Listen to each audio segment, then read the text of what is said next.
this is the Kinoflo 200. We have another one of these, which is the Kinoflo 400. The top side is the one with the logo on it. Don't open it upside down, that would be bad.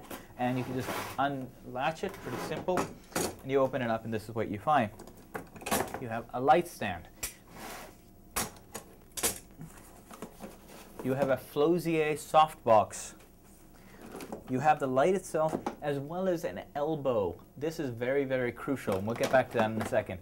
And this right here are replacement bulbs. One thing to keep in mind about the Kinoflos is that they actually come with lights which are rated for both outside and inside, and which is fantastic actually. Now, so both of them are in here, and the 200 takes 2 of these bulbs, and the 400 takes 4 of these bulbs.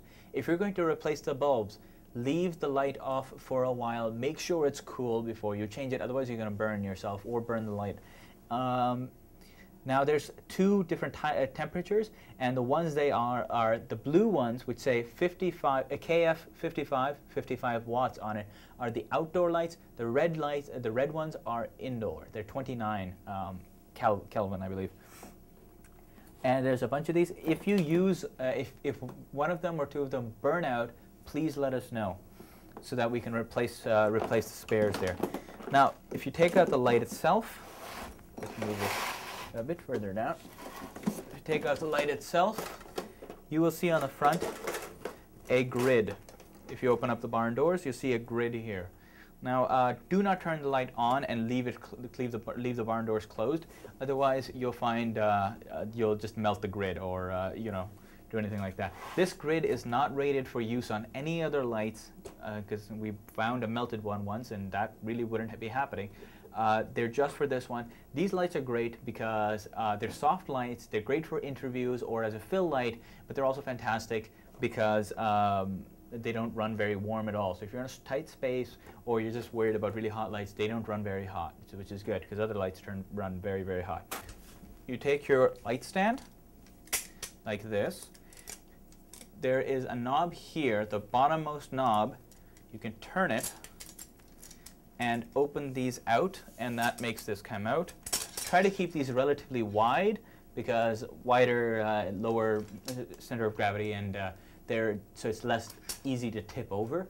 One very important thing to keep in mind with lights is that if you've got a light stand, you want to put a sandbag or 2 on the bottom, and you want to get either some sort of a wire cover or some other way of making sure that people are not walking on the wires or tripping on them. So be very, very careful with that. A sandbag is just a bag full of sand. It's heavy, and you put it on here. We've got a bunch. Come ask for them. Better safe than sorry in this respect, because if a hot light falls on someone, especially if it breaks, that can cause some serious, serious damage. So, getting back to setting up the light here. So I've got it screwed back in here. While it's open, I'm going to unscrew the bottom one here. Always start with the bottommost extension here. So we've got it. I'm not going to turn it, and you lock it up, and if you want to go higher, you continue on like that. It's going to keep that closed. Now the next thing that you want to put onto the top here is the elbow. And if you just want to unscrew it and make sure it goes in properly. Now you can screw it into place. This elbow is very, very important because the light, this particular light is really heavy and its weight is not centered. And you'll see that in a moment. And what that causes it to do is that if it's on a tripod, it might just fall over. Not good. So what you want to do here is then you can take the light itself.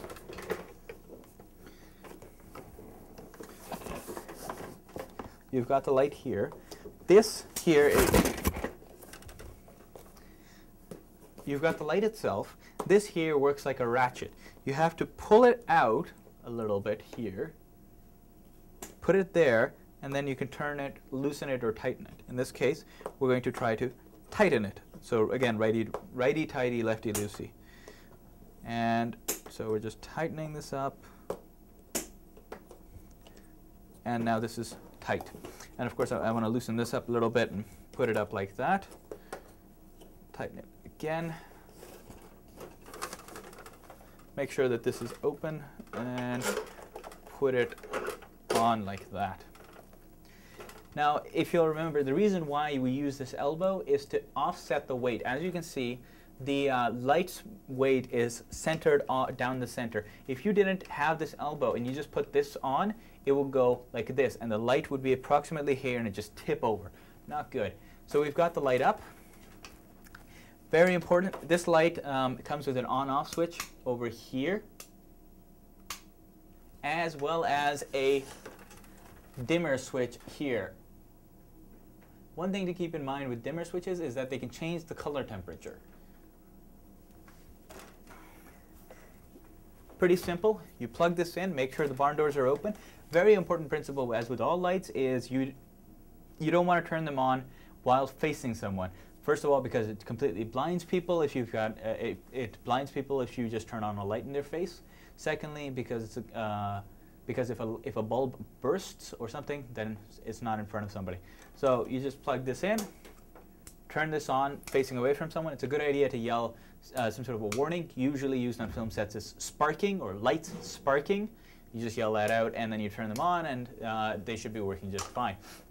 Now, before we could, how to change the bulb safely, because sometimes you'll find people have changed the bulb and sometimes, or you need to replace a bulb or whatever.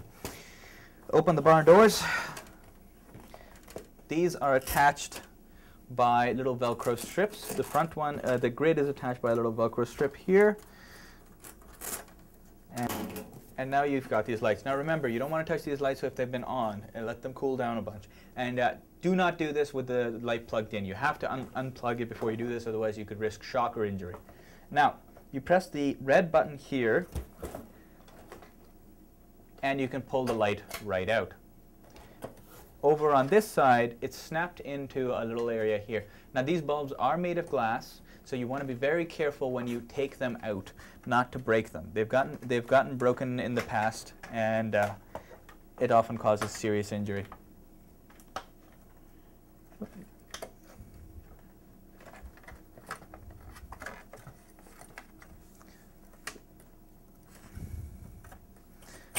Pull it out, hold the tab down while you pull it out. Be very careful and take your time with this. There's no need to rush and break and hurt yourself. After you've got the new light in, let's imagine that this is the new light. Maybe you're getting indoor light, or maybe you're doing whatever. Plug that, press that into place, and press this into place too until you hear that click. Otherwise, that solid sound, and then you've got light set in. You just put this back into place. The proper way to set this back up is after you put the light back in, you just put this part here, and you put this down on the Velcro. Somebody had tried to slide it under. That's not the correct way. You just put, after you've got the Velcro in, you take the grid here, and same sort of deal. It's set up to align with the next things. Now this the part there just helps keep the grid off of the rest of it. And there you go. Now when you're putting this away, close up the barn door. Again, you want to wait until the light has cooled down before you do this, after turning it off. So turn it off a few minutes before you actually want to put it away. You can put the Flosier in the bottom here, and loosen this up using the... Is that okay? Loosen that up and put this in place down here.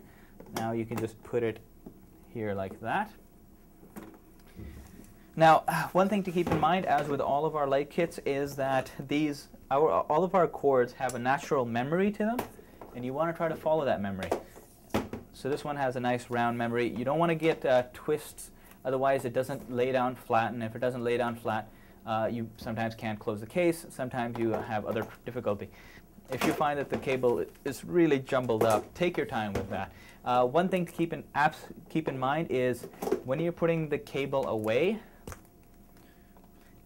do not make sure that the edges are clear before closing the box. If you leave the cable in there, or you try to force it, or even just close it, it can break the outside of the cable, the insulation on the outside of the cable, and that can cause some serious potential injury hazard for the next person who might plug it in, and there's just like wire right there, so they touch it and they just hurt themselves. So be very careful with that. You can put the elbow in here as well.